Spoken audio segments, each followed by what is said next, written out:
Mbote mbote na bandeko batali Henriette Kilombo Chimbo TV ba mbote na bino nyonso ba abonné nanga no baza ba abonné nanga te no balingaka na balingaka ngate nga na lingi bino toujours mna bayaka kofinga ope bafinga kate bayaka kotala biso. Ok, ba mbote mbote mingi bosoki ba mbote nanga awa na matière toza toujours na ba matière ici la kate mikolo o na moni o ezo régné eza ya Koffi Olomide Milu soki Milu mwana na yana soki Miriam soki Milu na bosa Nsukumbo na Didi Stone o bato nyonso bayeba comme Didi Stone de mwana Koffi eza aza reconnu au monde. Sikoyo awa toza pe na lisolo moko soki okoti kaka boye na Facebook ato boye otala te osoki R9 mobala manike okoti na TikTok bango okoti bo bazo forcer neti R9 wana zo forcer baye penza na journaliste akiko o bazo sala kane wana azolinga kaka alukaka R9 wana basala ka émission po baye po biso to yebi na biso yete batebele pe baby journaliste pardon na zanari baby pe journaliste wana te siko mutu nazo mona zo forcer matière wana eza journaliste po journaliste azoluka nombre de vie ayoka kandenge R9 wana azolo finga ka manike poso ba ndenge ba linga ka manike de John mutu nyusta ngomona ka manike de John bakolinga kotala mais R9 wana za mutu te aza mayele te journaliste nazo lekili mayele tala manike de kiape poto tobi ki manika de John azaka bouche trop manike de piake poto mokolo moko te asala émission afingi R9 wana alobaka kaka ke tobalana na ye tokenda tobalana biso mibale bakotune ki bobana ka lakisa ba photo ezalaka ndenge nini alobi biso mibale na mobile nga tebende tobalana ka na ye bapesa na bag bango jamais na R9 bakoboyanaka emate kita jamais R9 wana koboyaka jamais na yoki manika za munoko manika saka munoko mafingaka bato te yo R9 wana manike wana jamais atikala kofinga ye aloba kombo na ye aluna ndenge moko mabe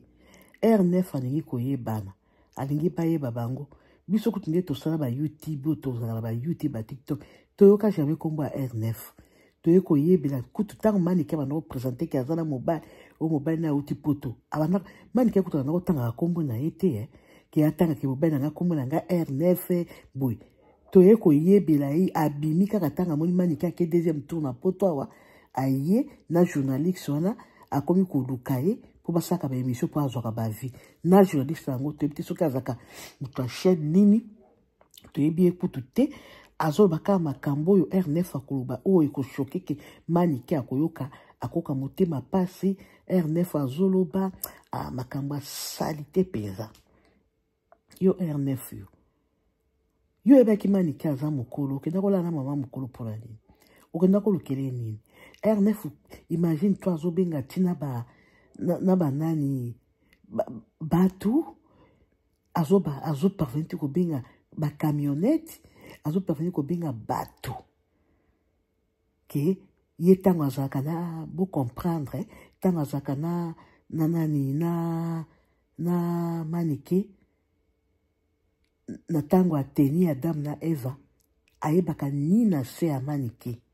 donc ezalaka kaka manike ayaka asaka ngi liputa ye kaka afongoli kaka liputa moke babandi kosala makambo wana ya Adamu na Eve eza respecte manike aza na bana arespecte quand même manike na bana basi bakoli bana manike bazaka na ba réseaux sociaux bien sûr manike de Dieu alobaka manike alobaka mingi mafingaka bato te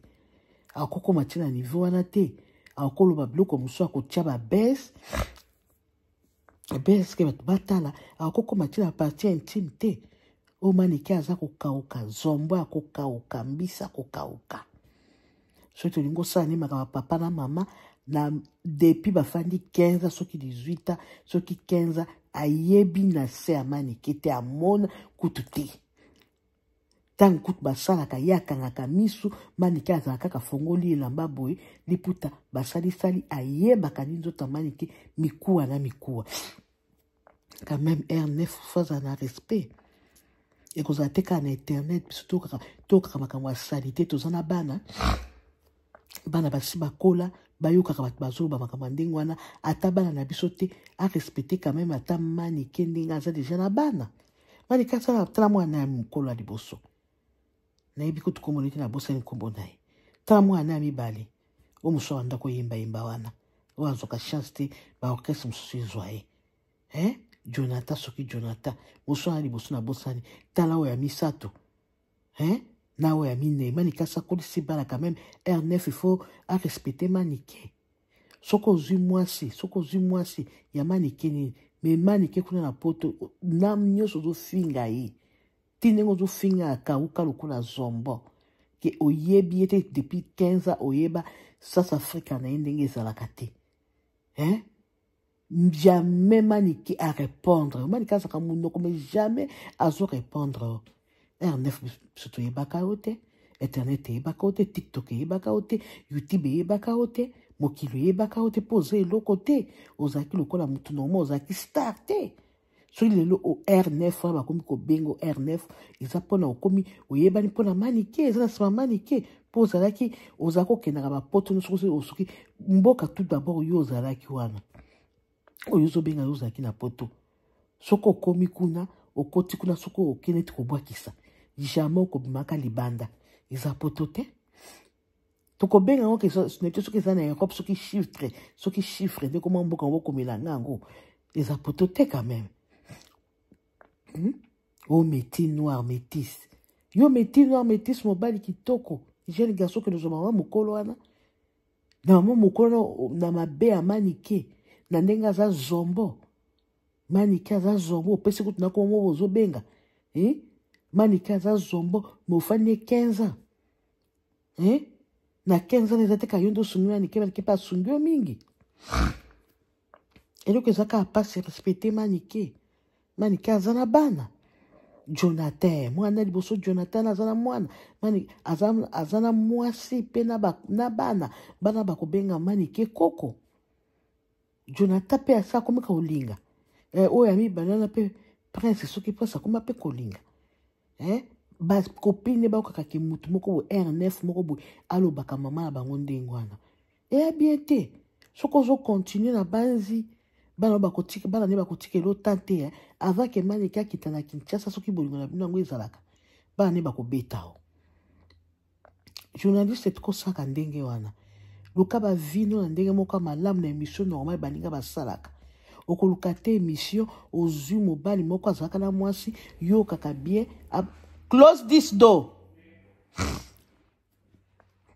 o kaka bien oyo kaka ndenge azofinga mwasi na intimité na ye akauka azombo ayebaka te na 15 ans na nyonso kema mikaza ka zombo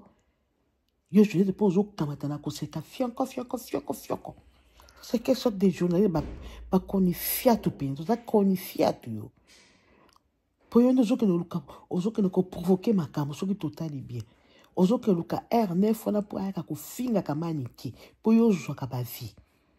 Nous respecter manike quand même manike de Dieu respecter azama ce que tout ça comme na poto ake poto mbala komi kitoko azo tshema wa periki ni azo sape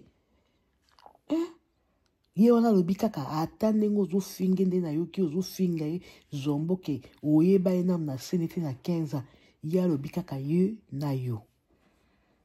webi ni bosinyana manike yo moko ebike ndenge manike na bakaza muta spiritualité mingi itali yo olukaki yango kosisa yango ozoloba me na ebike la nuit porte conseil mayele elakao oyebi nini bosala manike azokangama kaka na yo omata okita yo kaka na ye olinga basi olobaki obali mwasi yo kaka na ye okenda kosakana okenda kotia mosapi esika batiaka te Boisque de Napoléon. Donc, tia mosapi esika batiaka te. Manike alobi o mata o kita o finga te yo kaka na ye. ti na libulu oyebi osalaka na ye oyebi o ba impact bosalaka na ye ta bokena kobala na bobenga moto te bosala bino mibali ta bokena olatisa babage soki banini bagati bato bokena kosala manike ayebi nini azoloba seke sala eloko moko na manike omoi manike azozonga so réponse ozwa mayele te papa na banzi dans 2 ans dans 2 ans bien 3 ans toko yo R9 soko tali bien te ozofinga manike te ye aza mwasi abomaka mibali abomi deja mibali misato okomi kobanga epa na yo okendaki na église beso manike aza ndoki ya koboma yo mpe yango ndo boye manike atya mosika papa oza na esika kokima te so oyebaki te ke manike abomaka mibali osomona pi 15 ofandi manike akufela mibali na mobali asuka ye kokufa yo ozala kaka na manike okendaki kosala makasi na moto akufelaka mibali seke yo mpo kolanda likolo wana okolanda bango mpo na ndenge mpo okoti ozofinga ye na banzi yo ndo kolanda ata olobi okimi manike alobi okokima toza na ye okobomi abone na Arrête Kilimbo Chembo TV en tout cas yo R9 mi corriger yebaka ndenge olobi kokima manike mpo abomaka mibali oboyi okufa ndenge osala na ye deja 15 ans manike alobi omata okita oboya ye ofinga ye te yo kaka na ye to baseke yo ndo kolandela okolanda to ya mobali ya minei ok bye